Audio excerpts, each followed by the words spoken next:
Welcome back in, everyone, to the Arizona Tennis Classic. Joining us now here from our interview booth, a man you will all know best as a top 70 player in the world, a man we are just getting to know here on our Cracked Racket side of things. It's Luca Nardi joining us. Luca, thank you for taking the time to chat with us today. Talk me through how you're feeling as we get ready for a fun event here in Phoenix. Well, it's my first time here, so as you can see, it's a very nice place to be. So I'm enjoying being here, and I can't wait to play. I don't know if I will play tomorrow or Wednesday, but for sure I'm looking forward to it and try to do as good as I can. Yeah, no, it's a credit to you, the number 6 seed here at this year's event, and let's just play back the tape. 1 year ago, this time, people very much likely to remember your victory over Novak Djokovic in Indian Wells. Now, a year later, you're top 70 in the world. You are seated at an event like this. Is this how you expected the last 12 months to play out? What do you make of it all? Well, for sure, last year was a very good memory for me, and actually, no, I didn't expect to have this ranking right now, and maybe it could be a bit lower or higher, but because last year after that win, I had some changes, so which was not very easy to handle with, but now I'm very happy because I'm playing good. In the last few months, I'm playing good, so it's a nice feeling also to be seated in a tournament like this, which is very high because the level is very high. I mean, there are so many top 100 players here, so yeah, it's a very nice feeling. Yeah, you know, again, not to harp on this because I know you've probably been asked about it a million times. When you beat a guy like Novak Djokovic, who has meant so much, I'm sure, to you personally, let alone tennis fans everywhere, does it take almost 2 months to recover and embrace, accept a moment like that? I guess to your point, you talked about all the immediate changes after. It felt like you didn't start playing your best tennis again till November when you're just cleaning it up on the Challenger. Well, maybe, for sure. I had to take some time to just to figure out what happened because it was not easy. I mean, I couldn't before that match. I couldn't even imagine to play a match against Novak, and beating him was I don't know, something crazy. And for sure, when I came back home in Italy, it was a bit different. So especially maybe in my city, but I think that I just tried to handle in the best possible way, and I think I did it with my family and friends, but nothing has changed. I didn't change, so which is, I think, one of the most important things when you have maybe some good result to don't change yourself, and that's it. No, it's a credit to you, and I was talking about this with your fellow countryman Flavio before. How different is the popularity of tennis in Italy now than even 3 years ago? You know, again, you guys have won multiple Davis Cup titles, I think back-to-back now. Yannick's doing what he's doing, but you and Flavio, Matteo, and Luciano, and just, obviously, by the way, 2 Matteos, I believe, who are having success now. How different, how much more popular, well-received is the sport in Italy today? Well, for sure, now it's very more popular because of Yannick. Maybe in the past 2 or 3 years, many people started to follow it, to watch it, which is a very good thing for us. And I really like the way that now all the people see about tennis, because maybe before, 3 or 4 years ago there was only football in Italy, so now we are getting a bit more famous as a sport, and which is a very good thing for us. Does it make your life easier, more difficult? Do you feel there are more resources perhaps now available to you? I guess for those other countries, as an American fan, I'd love for American tennis to figure out what the special sauce is in Italy. What do you think has allowed this rise to occur? For sure that we have to give a credit to our federation that is organizing so many tournaments, and that gave us the opportunity to build our ranking, because without it, we have so many tournaments like Challenger, ITF, ATP. So thanks to that, we have to say thank to them, because we had the opportunity to play many matches for sure.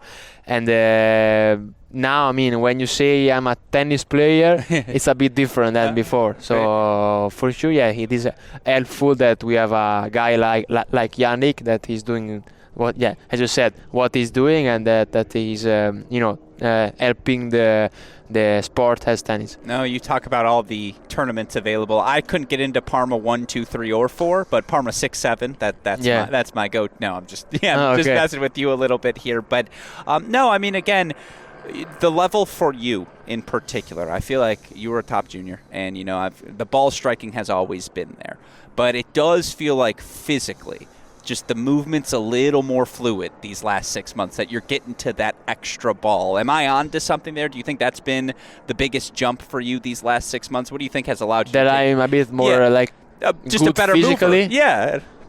Maybe. I don't know. Sure. Maybe, yes. I mean, if you saw it, maybe. Okay, yeah, thank you for if you noticed that. But yeah, for sure. I think, as Federer said, now the best player are the best movers. So for sure, now if you move good, I mean, now everyone has good shots, everyone has good serve. But if you move like maybe you can see Alcaraz how he's moving. So for sure, if you move in a certain way, it is very helpful. So maybe I'm moving a bit better than before, and it's a thing that I'm working on every day, and I'm trying to improve it. But thank you for that. For what it's worth, it's working, my friend. So you. Very well deserved. And as you continue to make that transition from challenger level events to tour level events, so often you hear about how similar the two levels are, particularly right now with all of the depth.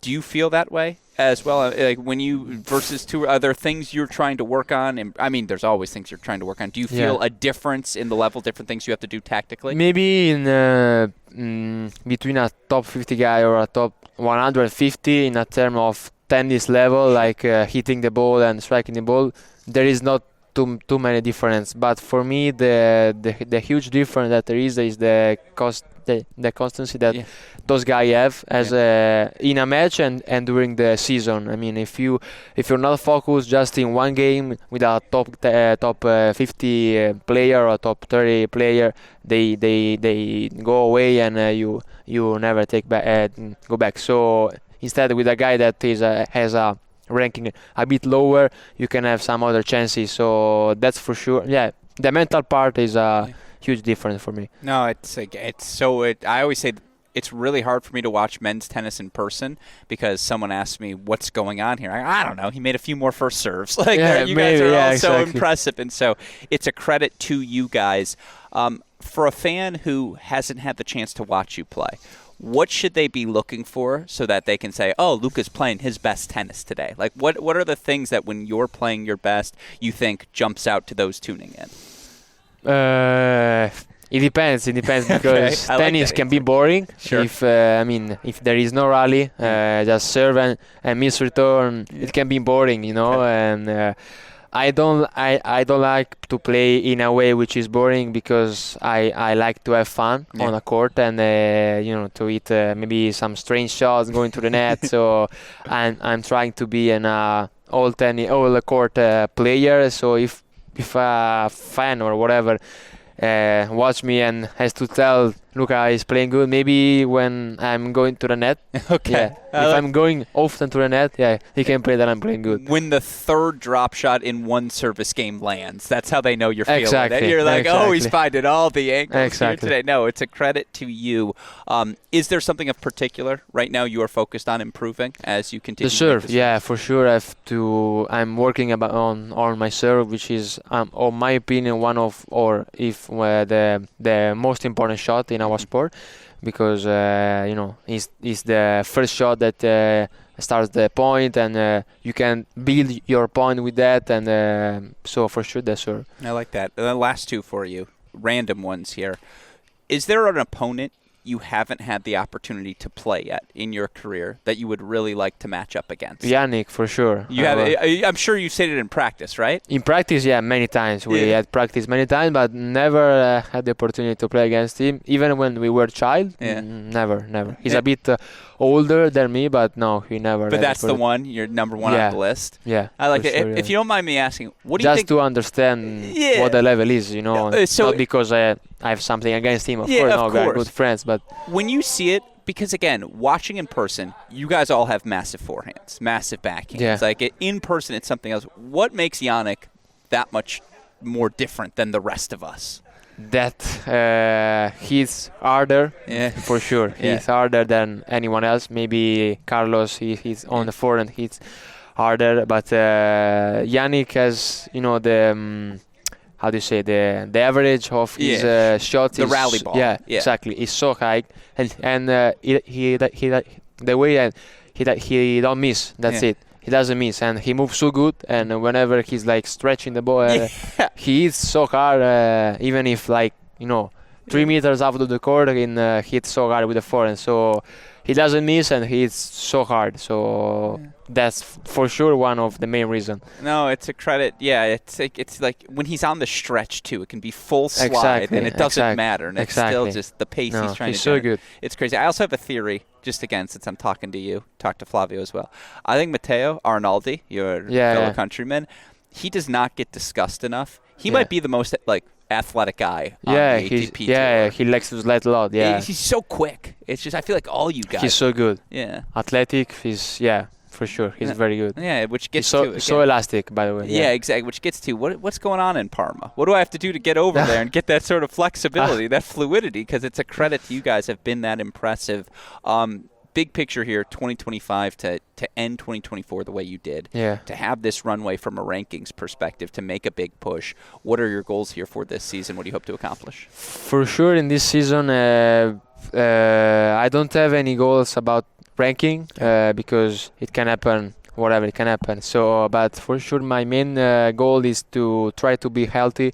Because last year I didn't play for 3 or 4 months because I twisted my ankle twice. I had problem with my shoulder. So for sure to be healthy and play as much as I can. You can borrow both my ankles, my friend, if you need them at any point. Yes, because maybe I would like you it. need a little more athletic than that, I think, as well. But no, it's great to have you healthy, and sincerely, congrats on all of the success. It's been very fun to watch your rise, and appreciate the chance to chat with you today, Luca Nardi. Good luck. Thank you very much. Thank you, man. Bye bye.